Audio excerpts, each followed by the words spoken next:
Hi guys, welcome to Satya's green world.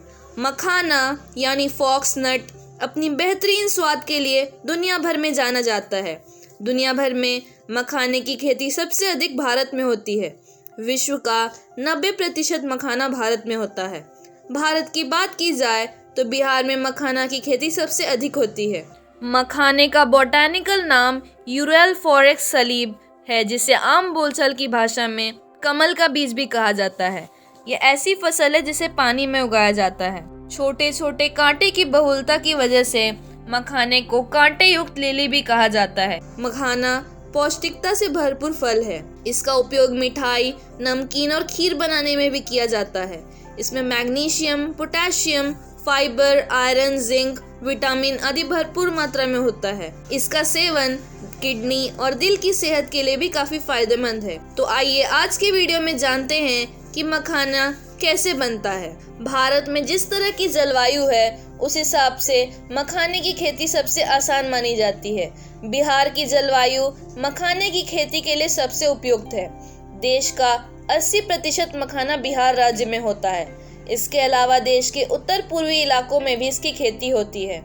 Assam, Meghalaya के अलावा ओडिशा में इसे छोटे पैमाने पर उगाया जाता है। तालाब और पोखर वाले इलाके में इसकी खेती खूब होती है। मखाना उष्ण जलवायु का पौधा है। गर्म मौसम और पानी इस मखाना की फसल को उगाने के लिए जरूरी है। मखाना की खेती के लिए चिकनी दोमट मिट्टी सबसे अच्छी होती है। निचली भूमि जिसमें धान की खेती होती है वहाँ मखाने का अच्छा उत्पादन होता है।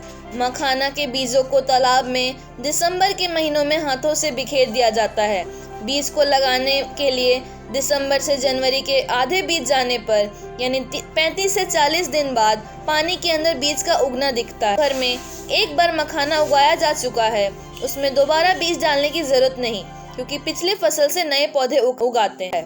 फरवरी के अंत या मार्च के शुरू में मखाना के पौधे जल के ऊपरी सतह पर निकल आते हैं। अप्रैल माह में मखाना के पौधों में फूल आने लगते हैं। फूल पौधों पर 3 से 4 दिनों तक टिके रहते हैं और इस बीज पौधों में बीज बनाने की प्रक्रिया चलती रहती है। 1 से 2 महीनों में बीज फलों में बदलने लगते हैं। फल जून जुलाई में 24 से 48 घंटे तक पानी की सतह पर तैरते हैं और फिर नीचे जा बैठते हैं। मखाने के फल कांटेदार होते हैं। 1 से 2 महीने का समय कांटों को गलने में लग जाता है। सितंबर अक्टूबर महीने में पानी की निचली सतह से किसान उन्हें इकट्ठा करते हैं। फिर इसके बाद प्रोसेसिंग का काम शुरू किया जाता है। धूप में बीजों को सुखाया जाता है। बीजों के आकार के आधार पर उनकी ग्रेडिंग की जाती है। मखाना के फल का आवरण बहुत ही सख्त होता है। उसे उच्च तापमान पर गर्म करते हैं। मखाने के बीज को लोहे की कढ़ाई या पैन में भूना जाता है। इसके लिए 230 डिग्री तक का तापमान जरूरी है और भूनने के दौरान बीज को बराबर चलता रहना पड़ता है। लगभग 5 से 6 मिनट तक भूनने के बाद बीज को फोड़ने का काम शुरू होता है। एक साथ कई फलों को लकड़ी के हथौड़े से फोड़ा जाता है। बीज का हार्ड कोर टूटते ही आवाज आती है और मखाना ज्यादा दबाव के साथ बाहर आता है, इसलिए छोटा दाना भी फूटकर बड़ा हो जाता है। इसके अलावा से तरह तरह के पकवान एवं खाने की चीजें तैयार की जाती हैं। मखाना पौधे का इस्तेमाल दवा के रूप में भी होता है। इसके कंद को पीलिया जैसे रोग के इलाज में इस्तेमाल किया जाता है। इसके कच्चे बीज को डायरिया के इलाज में इस्तेमाल किया जाता है। परंपरागत मखाने की खेती में रसायनों का प्रयोग न के बराबर होता है, जिसकी वजह से इसे ऑर्गेनिक भोजन भी कहा जाता है। बहुत कम ही ऐसी चीजें होती हैं जो स्वाद के साथ साथ आपकी सेहत का भी ध्यान रखें। ऐसे में मखाना आपके लिए एक वरदान साबित हो सकता है। तो फ्रेंड्स, कैसी लगी आपको ये वीडियो?